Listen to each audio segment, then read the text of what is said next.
Hello and welcome to Blueprints Behind Business Interview Series. I'm your host, Brad Douglas, and today I'd like to welcome Matthew Goodwin with Goodwin Law. Matt, Hi, everybody. how are you this morning? Good. How are you, Brad? Fantastic. Thank you so much for joining us. Would you like to kick us off a little bit about yourself and your firm? Sure. My name is Matthew Goodwin. I have a law firm in Naples, Florida. I also own a title company with a satellite office in Palm Beach Gardens, Florida. I was born and raised in South Florida, and after going away to school out of state and made this big circle back. And I have just under 10 employees between the two companies. We focus on real estate transactions across the state. We're handling title and escrow for them, buyers and sellers, independent representation for residential and commercial transactions, and a couple of off things like lease reviews and construction issues, things like that.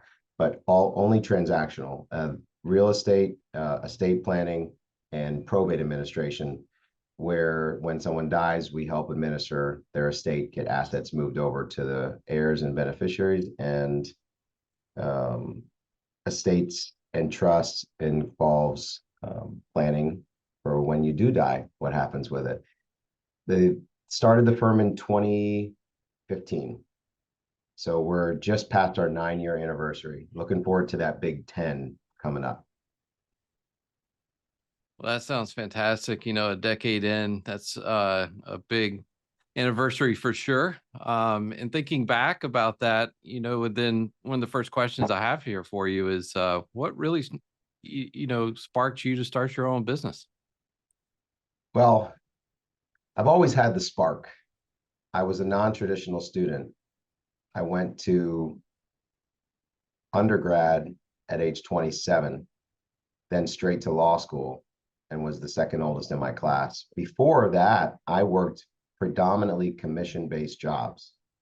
So it was 100% commission. There may have been a draw, may not have been, and a couple of different industries. And so I was used to sort of generating business and only getting paid when you did so. I went to work for a law firm, and in the first year, I was fired. And that was another spark, right? It sort of sparked me. I wanted to be involved in a lot of aspects of the business side, but according to everyone else, I wasn't ready for that. And I knew I was. I also had a lot of plans to do things my way, and I sat for a couple hours after that. That day I was fired, and decided I was going to start my own firm because I knew I could go get another job, but I didn't like doing what other people told me to do or how they told me to do it. That's some great background there, and I can understand why you took the steps you did. So, thinking back in those earlier days and kind of doing what you wanted to do and getting started, were there any kind of misconceptions about running a business? And if there were, how did you address some of those? Yeah. You know, I guess the only real rude awakening I had was when I had to learn how to manage other people. So you think of the business, I don't have a business background prior to starting my own business, nor did anyone in my family. I didn't even have close friends that ran businesses, maybe a couple one-offs here that didn't have any employees, with sole proprietorship, whatever. So I had to read a lot and study a lot and learn a lot by trial and error. When I had my first employee, just a few months after opening my doors, it was a learning process. And after I had my second employee, we had a third.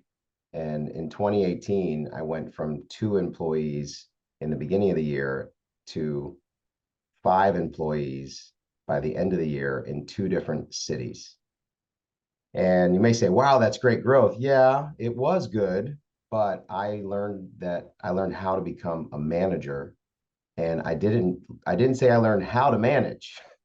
I learned how to become a manager. Yeah. So I still had my work cut out for me. And then in 2019, I learned how to having to deal with interpersonal conflicts in the office was something that I needed to take the charge on. So more books, got, coaches, and learned more by trial and error. And since then, I learned something new every few months, in the way, and that will affect the way I manage myself and my business and the people that work for it and the clients that come through our door. Wonderful. So, kind of jumping forward a little bit, how do you stay adaptable and open to change in kind of a constantly changing business landscape? Especially with, certain strategies and how you stay innovative.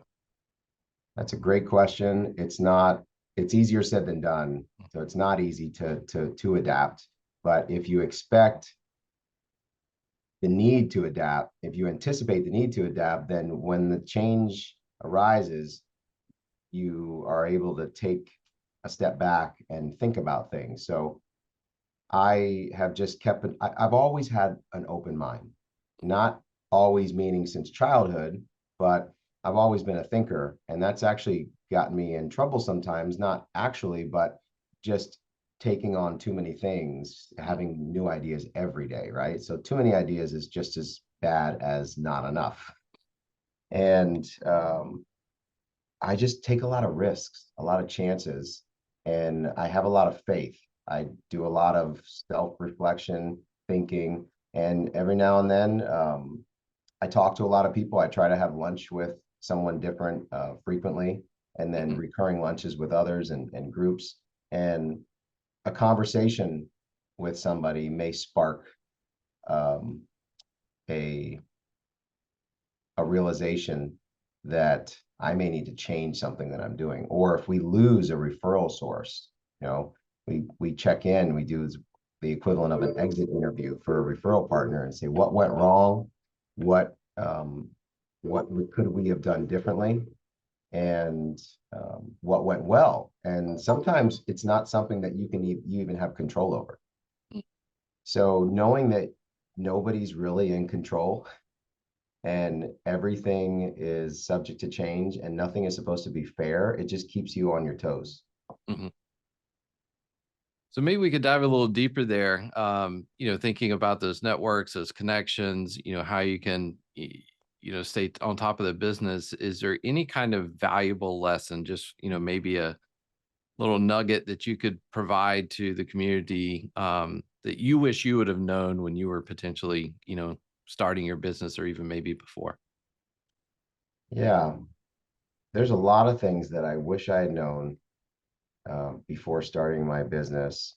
One thing that I think would help others, that if you study how to start a business, you may come across this in your business planning stage, but you're supposed to identify the structure of a company when there's only one person running it and you have X number of positions to fill.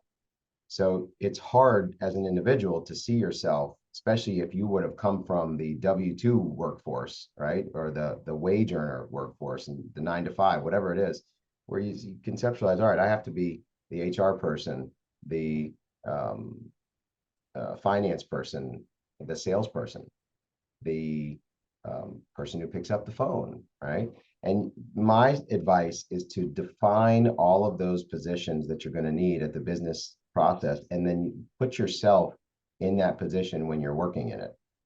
Because what it does is it forces you to challenge yourself, and it also helps you hold others accountable since you already having held yourself accountable. So if you don't hold yourself accountable to the things that need to be done, when you hire somebody to take your place in that role, it's going to be really hard to hold them accountable. Unless your parents were drill sergeants, which some people have had that experience, and it does make a difference. But I wish I had had more time to think and reflect on that. And I'd also encourage people early on to get a coach of some sorts. Don't look at that as a cost. Look at it as an investment. because as soon as you start looking at the little things, that's when you don't give yourself that room to grow. Granted, you want it to be a calculated investment, right? Think of what your return on it would be. So you spend some time, don't just look for any coach, and but get some mentors and get someone in that paid seat that you're going to be able to meet with regularly too. That's fantastic advice. In the early stages, you're obviously wearing a lot of hats, so I think a lot of folks will understand your comments and how it's important to be in the shoes of others, before you ask someone else to do it. So, um, just thinking from just more of an inspiring message towards other entrepreneurs and folks looking to start their business. Is there anything else that you would like to close with that? Just any additional great advice that you might give? Yeah, when you have an idea to start a business, you um, you got to be careful how many people you take advice from. Trust your gut and just do it. Like, just start. The more you mull over things and try to get things just right, the longer it's going to take for you to launch. And making mistakes is part of the process that anybody goes through, even with the best laid plan. That's fantastic, Matthew. I can't thank you enough for joining. I know that everyone's going to love the advice and that you've been able to provide today. To everyone watching, I look forward to the next episode, and please stay tuned. Thank Thanks, you. Brad. Bye.